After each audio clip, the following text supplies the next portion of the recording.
Hello everyone, thank you so much for watching. Thanks for looking in on my channel today. Hope your day is good. I am Andy and I'm having a great day. Thanks very much for asking. So it's pretty well full moon. In this video we will do a tarot reading about the full moon, but just before we get into that, let's talk a bit about what's going on. So this is the Aquarius full moon, Friday, July 23rd, 2021. In the United States and Canada. It actually happens about 3:30 a.m. on the 24th here in UK, so slightly different timings going on there, but it is the same moment wherever we are in the world. It's the same moment. Now this one is making quite a tense aspect to Venus. It's a quincunx aspect to Venus, so the spiritual side of it is all about kind of relationships really, and in this case irritating things that upset relationships, cause major or minor problems in relationships. Also really the relationship that we all have with the divine, whatever we believe that is, that could just be your higher self. It all depends which way you look at it. I never try and tell people what they should believe about the divine, so we all have so many different views about that, but that relationship is on the table, as it were, with this full moon as well, because karmic imbalances get involved, and karma is the science of your relationship with the divine. So love and affection, that kind of thing, gets involved as well. This is happening at 1 degree 26 minutes of the sign of Aquarius, and it links to Venus opposite Jupiter, which is where Venus is at the moment, and it creates an aspect pattern that really brings irritation in. It's about the third time I've used that word, and I make no apology because I think we'll all be feeling that at the moment. There is insanely hot weather in UK at the moment, and I'm pretty irritated with that, to be quite honest. But I'm sure that's not the only thing that's going to be causing irritations around the world. So full moon, it's the sun opposite the moon. It throws home and family and intimate relationships into quite a strong focus, really, for the next 2 weeks as well. A full moon is said to, well, really it lasts until the next full moon, but of course in 2 weeks time we get a new moon, and then things change again. But you get things that oppose each other, like work against home, or like what you need against what you want. That kind of thing always comes up with a full moon. It can lead to conflict, it can lead to crisis points. It's likely to be quite draining on our energy as well, partly because of those things, and also just because the full moon brings a lot of sleepless nights with it. I don't know if you guys have been having trouble sleeping. I've had terrible trouble sleeping all this week. Last night I slept for about 9 hours, and I totally overslept and everything, and I don't remember any wacky dreams or anything, so I guess I was pretty lucky with the moon coming up to fullness. But that's how it went for me, pretty good. Hope I get the same deal tonight, I really do, because I could do with that sleep. Anyway, yeah, quite draining is the likely thing. I'm very lucky, I don't feel at all drained today. I'm really glad about that. Slightly drained with my internet service provider, but that's not usually affected very much by astrology. Internet service providers just seem to pride themselves on being rubbish. I don't think it's just mine, that seems to be anyone's.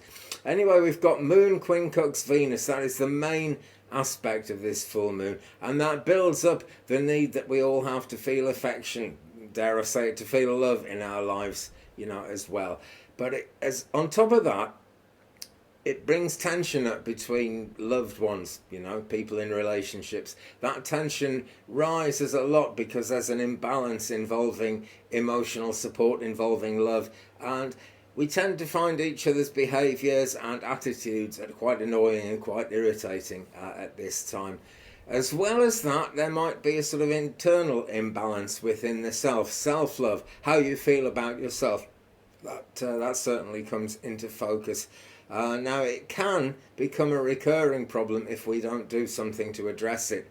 And when I say do something, I don't mean we have to physically do something. It can be do something in your mind. Just decide that you're going to see things in a new way, or maybe that you're going to keep seeing things in the way you were seeing them before, which is quite a valid way to go after it. Because this is a full moon, this is really the one most tense day in any month, especially with the aspects we've got. as well as that Venus aspect, the Sun is quincunx Jupiter as well, and that is bringing tension in terms of success in life, how we're doing in life, and more importantly, how we feel about how we're doing in life. One way to deal with that is to push harder, and that can bring sort of luck into the picture as well. But if you put that much of yourself or your actual identity or feelings about who you are on the line, then things can come in like, guilt, addictions build up, greed comes in, that kind of thing. And it can lead to that sort of nagging feeling that there should be something more to life. And that feeling is not a totally negative thing, because that's what drives human beings to do better, to make the most of their lives. But at the same time, if we try and rush that, or if we feel that it needs to go faster than it's naturally going, then we do put a lot of pressure on ourselves. It's not entirely pointless, as I say, because that is what drives the human race to make all the achievements that we've made. But it can lead to people beating themselves up, basically. And that is likely to be quite a tricky situation with this full moon in particular in Aquarius. But there are actually different things going on. It's happening between the constellations of Sagittarius and Capricorn as well. This is something to do with the way the equinoxes move, and we have actually just had a solstice, so it's quite a long time before the next equinox, coming up on the 21st, 22nd of December this year. But it has moved the sun signs, almost a whole sign, out of alignment with the constellations that they were named after, like 2,000 years ago. More than that, actually, maybe 3,500 years ago was the last time it was different. That was the old ancient Babylonian astrology. Anyway, Sagittarius, which, when we talk about Sagittarius, this is the constellation we're talking about, the arrow, basically. It can give quite a keen mind, and it's good for abstract thinking outside the box, that kind of thing. Also good for teaching or writing, but it can bring jealousy up as well. It can, bring bodily harm, that kind of thing can come into the picture. There's a danger of a certain amount of hostility, irritability, jealousy, those things. So it's probably not the best day for writing a letter, or maybe it is the best day for writing a letter, depending how you want your letter to go across, how you want your email to go across to the person you're sending it to. But you've got to think about that. It's always different strokes for different folks, and astrology affects us in a very individual way. It totally depends who we are when you get down to the nitty-gritty. I think everyone gets a bit of the sleepless nights, especially when it's like raging hot weather around the world. Now I'm absolutely burning up here. If you watch the channel regularly, you'll notice in the last week or two I've started getting a suntan. This is very, very rare from my home in Wales, United Kingdom, but I've got one. I should be happy about it, really. I'd be happier if I could sleep. That affects everyone, but the smaller aspects of this, they kind of target different parts of different people, so you've got to work out how you feel about that. This full moon is also involving Cygnus the Swan, another constellation, and that's more dreamy. It's more kind of cultured. People are more adaptable with that one, because it's contemplative, it gets you thinking about the important things in life. But it does mean that the affections aren't so easy to keep on top of. They're quite kind of unstable, and any new kind of talent that you're building up, any new way you have of viewing love in your life, that is going to get put on hold a bit. It's just going to take a bit longer for it to work, but that's the swan for you. And this is nothing to worry about. The full moon will pass. All things will pass, as the Buddha is forever taking us. The eagle is also involved, Aquila the eagle, and that is said to give a lot of imagination, bring imagination to bear on whatever you're thinking about, really. Strong passions come up. It becomes very difficult to dominate, and other people may try to influence you, may try to dominate you as well. It also brings out clairvoyance, which is positive, and it makes the mind, sharpens the mind. Really makes you more sharp-minded. So that's a definite maybe, depending on who you are, depending on the rest of your astrology. And if you'd like a birth chart, by the way, do hit me up at 35and83@gmail.com. That is down there in the description below this video, as well as a link to my coffee page, and my paypal.me link is down there as well. Big thanks to all of you guys who've been supporting the channel actually that way, and if you'd like to support me that way, please do. But yeah, if you'd like a personal birth chart, and I'll go into much deeper detail, much greater detail than any of the free birth charts you can get. I can include the asteroids, a picture of the night skies, or a picture of the sky at the time you were born. You might not have been born at night, but if you'd like one of those, or a private psychic reading or a mediumship reading, do give me a shout. 35and83@gmail.com. It's down there in the description. Anyway, as well as that, right, I've got to mention Altair, which is a fixed star, never moves in the sky, and that brings a sort of boldness to the situation as well. That sounds quite positive, but it's also ambitious, and it's also, you know, it makes people not want to give up, not want to give in. And if you're striving for something important, then it's going to power that up. But if you're fighting a losing battle, it's really not going to help matters. So it is quite an irritating transit, this one. But, you know, that irritation of trying to balance the opposite things in your life, and you know, we've all got kind of polarities in our lives. That irritation is going to be quite acute over this full moon. In this case, it's applying mainly to intimate relationships, to your feelings of self-worth, and maybe to finances as well, because Venus is involved there. Jupiter is creating issues involving greed and excess, as I said before. And you know, there is that extra confidence, that unwillingness to give in that comes from Altair, the fixed star. So it's all about kind of self-control, trying to be moderate in whatever it is you're trying to do at the particular moment of the full moon. Basically, that will help you to reduce any irritability that's going on, and it will help you to find the right balance in your love life and the right balance with your finances as well. So focus that energy on kind of fewer goals, I suppose. Try and avoid greed, and I'm not saying anyone's greedy, but it's a natural human instinct that we have. So try and avoid that, and try not to kind of overestimate yourself or anything else. That's, you know, it's not just overestimating what you can do, it's overestimating the importance of other stuff going on as well. That's going to make quite a big difference. Now, this full moon is combining with the effect combining with the effect of the new moon before it, which was July the 9th, 10th, as it always happens, because it's all part of the same cycle. But that new moon that we had on July 9th, 10th brought a lot of positive change, a lot of freedom, quite a lot of excitement actually, and elevated all of our self-awareness, particularly where that's associated with partnership, working with other people. Doesn't have to be love, can be work, can be family, can be anything really where partnership is involved. And so we got more awareness of that.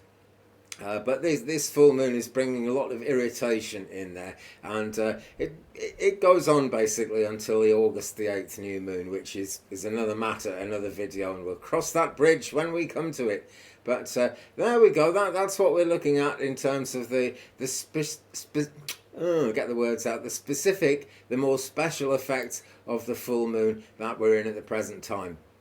Okay, with that, my friends, what I'm going to do is I'm going to bring out the tarot card and we will do a reading. Now then, I haven't sort of edited this, and I'm afraid there's no cat meowing at the end of this one either. I've been having problems with computer equipment. Not surprisingly, really, the way things are working out at the moment, generally speaking, in the world. But I've got my computer working again. Still, I spent big money on an iPhone, thinking if I had an up-to-date iPhone it would really help, and it's a wonderful device, but it's very, very glitchy indeed, and that's where all my kind of cat meowing and subscribe please symbols and things are at the moment. So I'm just doing this onto a very raw laptop that I've just put a new operating system on, and hasn't got all the bells and whistles yet. Okay, so there's no editing here. I'm just having a good shuffle of my tarot deck, and we will do a reading. This deck, which you'll know if you watch the channel. If you're new, welcome. Really want to welcome you. Hit the subscribe button, by the way, because there are more videos coming up all the time. But if you're new, let me just quickly tell you, coughing away today, and I can't edit, so sorry about that. Yeah, this is Tarot in Wonderland. It's a deck that is based on, it's by Barbara Moore, and it's based on the Alice in Wonderland stories by Lewis Carroll. I count myself, how can I put it? I think I'm authorised to interpret this deck because I grew up in a town in the north of England called Sunderland, which is where Lewis Carroll was when he got the inspiration to write the Alice books.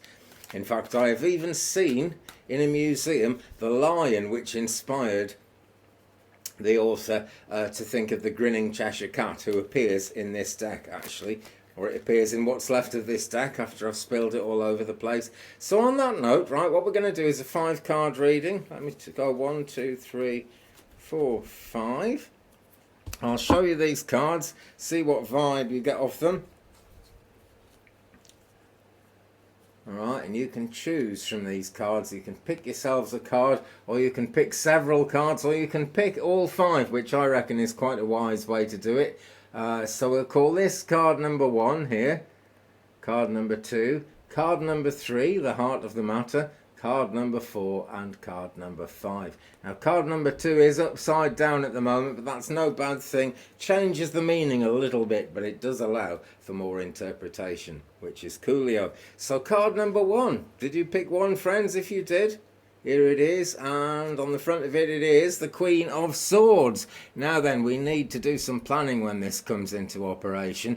This full moon is, as we were saying in the astrology bit a minute ago, it's likely to drive our ambitions. It's likely to get us planning new and fairly exciting things, I would suggest. But we need to make it a good plan. The Queen of Swords just says, whoa, just a minute, just hold on there, you know. What is it you're trying to do? And if you've got a good plan, it's going to work, it's going to be fine. The Queen of Swords is going to be kind to you if you've got a good plan, but she won't put up with any nonsense. And she represents you, my friend. She represents your higher self, which plays into your feelings about yourself as you try to make stuff happen. The swords are the air signs, by the way. Let me see, what's that? Gemini, Libra, and Aquarius. I should remember them all by now, but I still don't. But yeah, it's the air signs. And with the air signs, you know, the energy that goes with that, we have things up in the air, really. And the swords also represent the thinking process, the decisions that we have to make along the way to getting stuff happening. So you've probably got a lot on your mind if you picked card number 1. You've probably got a lot on your mind anyway because it's the full moon and that's the nature of it. But all you need is, you know, a concrete plan, something where you can think it over and think, yeah, that works. Oh, is that a problem? What can I do about that problem? Just get your ducks in a row with that whole thing, really. And then the Queen of Swords will be kind to you, I'm sure. She's a very kind soul. She just doesn't take any nonsense from anybody. That's the Queen of Swords for you.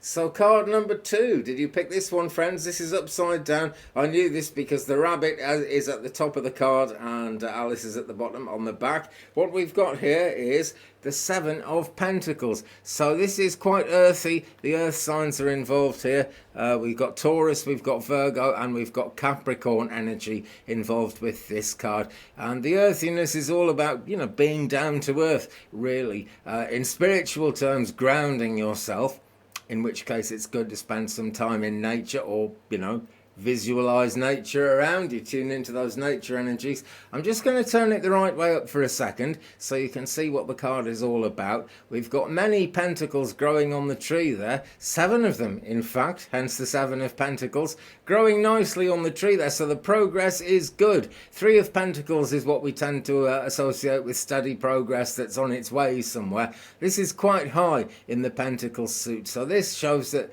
things are going well, may even be nearing completion, or maybe nearing completion of the phase that you're dealing with in your life at the moment before moving on to the next phase. And there's always a next phase, you know, there's always more things to come.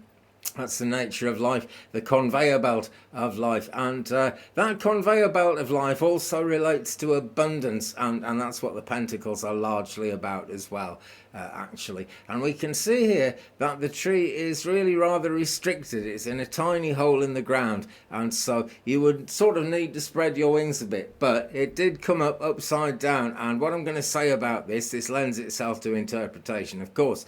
But what I'm going to say is there aren't really any things like the small hole in the ground holding you back. Your tree trunk is probably quite a lot bigger than this, or maybe your tree trunk feels quite a lot bigger than this, just in a crazy way because of the full moon energy, because that's what this reading is really all about. So you may need to shrink your tree trunk a bit. You might need to wind your neck in, as we say in UK. I always laugh at that. I know you wind your neck in. I don't know, but yeah, you might need to, as what my mother used to say, you might need to draw your horns in. Just kind of temper your desires, what you're aiming for at the moment, with, I suppose, an acceptance and an understanding of normality, because it's very, very overblown energy that we get on a full moon. It's very positive, but it is very kind of overblown as well. Now, friends, this brings us to card number 3, which is the right way up, as they all are, apart from the last one. And this is the heart of the matter. This is what it's all about. It's a cup card, and it is the Queen of Cups, and there she sits with the sea behind her. Water sign energy, Cancer, Scorpio and Pisces, the signs associated with this card. And so there she sits, and she's not looking back at the sea, which is the sea isn't all that calm. She's looking away from it, and so there's a hint to detach from drama, I guess, which we really do need to do, not just at this full moon, but at most full moon times. We need to detach from the drama, because the drama really does get quite overblown at these times. But she's staring longingly into that cup. Now, is that cup half full? Is that cup half empty? Is it completely full? Is it completely empty? We don't know. And that's the side of it which relates to everyone, and this is another example of how everyone's different. Everyone is being more or less lucky in their attempt to achieve the things they want to achieve, to get the things that they desire into their lives. The Queen of Cups is really quite a dreamy character, and that might be the best way to view life at the moment, because it's a great time to dream big at full moon. Really, dreaming big is really where it's at full moon. The reality of life is always going to be slightly different to that, and like I said in the last 2 cards, we do need to temper our expectations a bit, to draw those horns in, to wind those necks in, dare I say it. But at the same time, we do need to have these desires, and we need not to give up on them. Sometimes things seem impossible, particularly at an overblown time like full moon. Things can seem really, really impossible.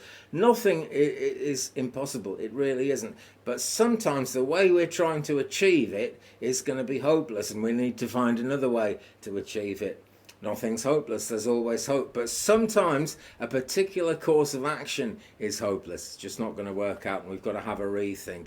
So that's card number 3, and whichever card you pick, friends, do take notice of that one as well, because that is the heart of the matter. If this was a horseshoe, it'd be right in the middle. Well, it's right in the middle anyway, because it's number 3 of 5. With that, my friends, let's move on to card number 4 of 5, and here we go. Did you pick this one? If you did, well, here it is. It's the 4 of Wands. Now, this looks really steady. This is a very happy card. This shows stability, steadiness of home life.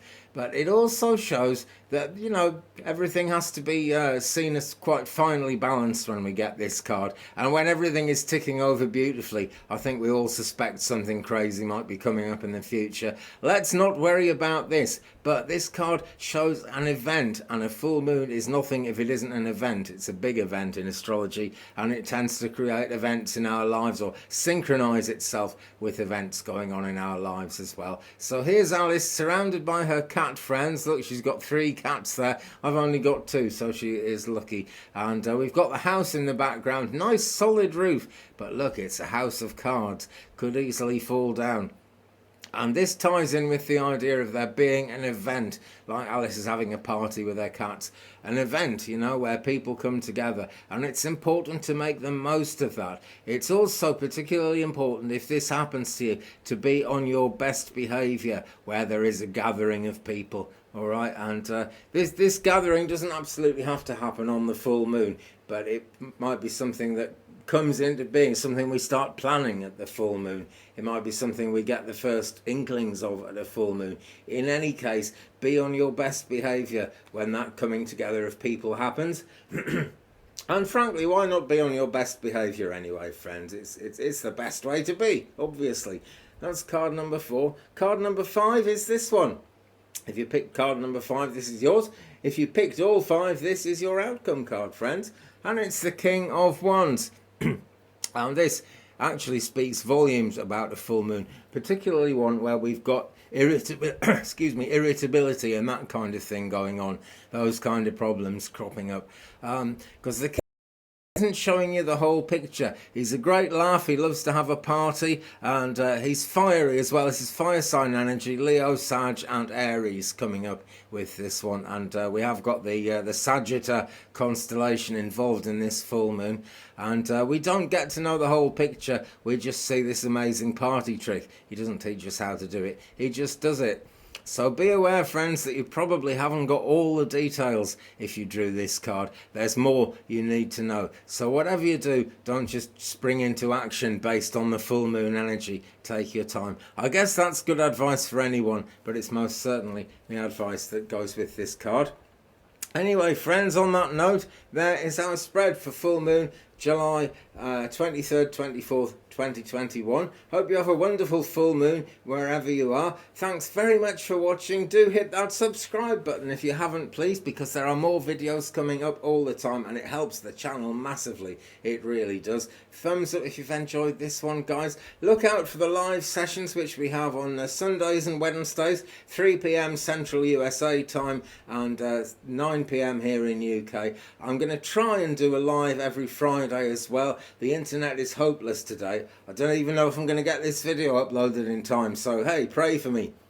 Actually, if you're watching this video, I have got it uploaded in time, but why not pray for me anyway? I could do with it, we all could. So on that note, friends, thanks very much for watching. Leave me a comment, let me know which card you chose. Always great to share the journey with you guys, and the more you interact with the channel, the more our spirit guides get zeroed into each other, which helps no end as well. Meanwhile, I'm going to say thanks again for watching. See you again in a future video. Take good care of yourselves, my friends, and to each and every each other, love and light and blessings, and